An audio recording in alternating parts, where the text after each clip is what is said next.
Hey guys, this is Northville Tech. In this video, we're going to learn how to unsubscribe from Overstock Promotional email. If you don't have an Overstock account, we will put a link in the description below for you to sign up.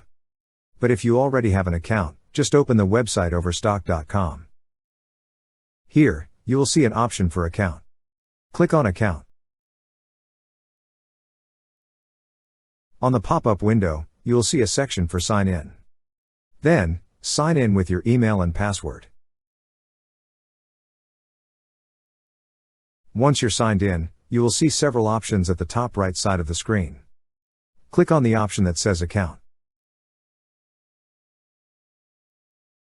On the left side menu of this page, you will see an option for Alerts and Communications. Click on Alerts and Communications.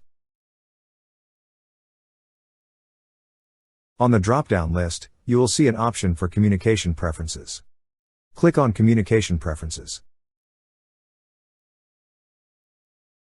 On this page, you will see a section for Promotional Email. Under Promotional Email, you will see two options.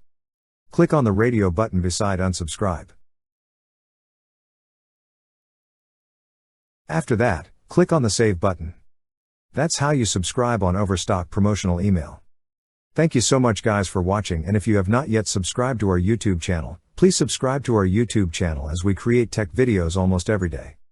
Also, check out our website northvilletech.com for great tech articles, and our recommended resources in the description below for various sign-up bonuses.